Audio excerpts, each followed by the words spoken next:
Hello hi friends. आपके अपने channel अच्छो प्यारा में आप सबका स्वागत है।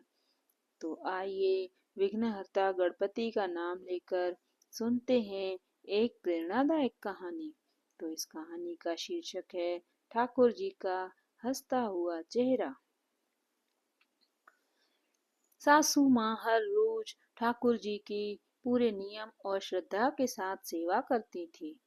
एक दिन शरद ऋतु में सासू माँ को किसी कारणवश से शहर से बाहर जाना पड़ा।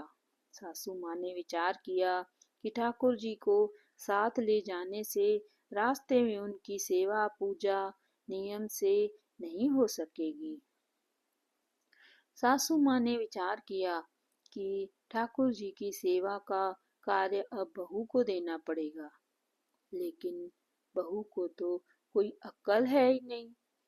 कोई कैसे ठाकुर जी को लाड़ लड़ाना है, कैसे सेवा करनी है।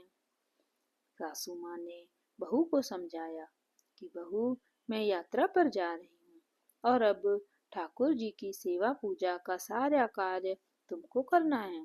सासू माँ ने बहू को समझाया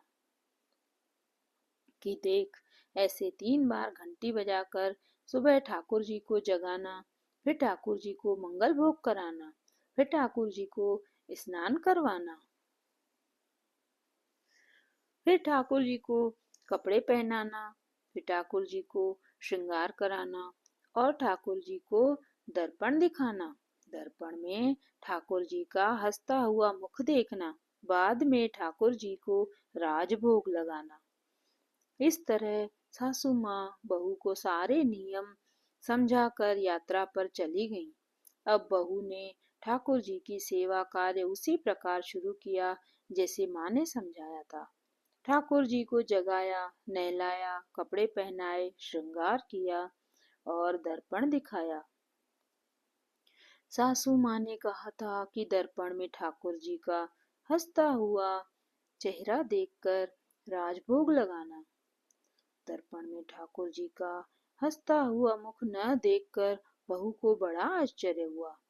बहू ने विचार किया, शायद मुझसे सेवा में कोई कमी हो गई है, कोई गलती हो गई है, तभी दर्पण में ठाकुर जी का हंसता हुआ मुख नहीं दिख रहा।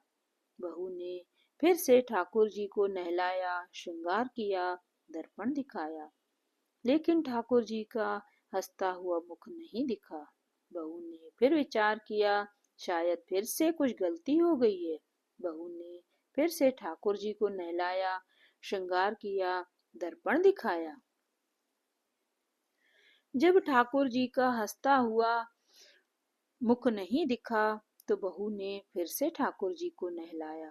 ऐसा करते करते बहू ने ठाकुर जी को 12 बार स्नान कराया।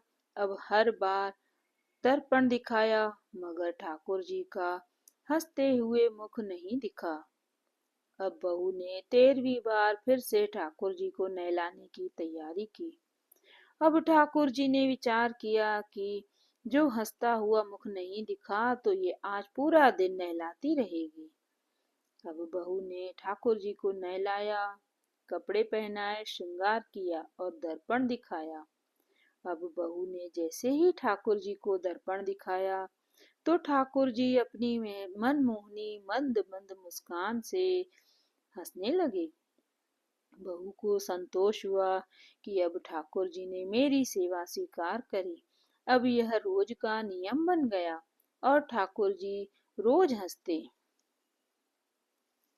सेवा करते करते अब तो ऐसा हो गया कि बहू जब भी ठाकुर जी के कमरे में जाती, बहू को देखकर ठाकुर जी हंसने लगते।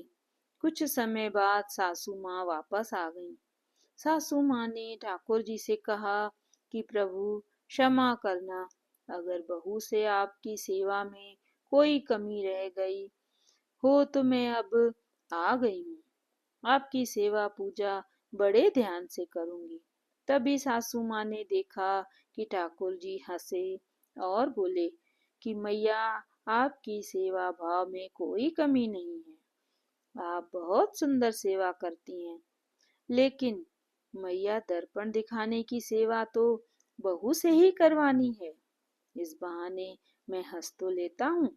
निश्चल सेवा भाव से प्रभु भी प्रफुल्लित होते हैं।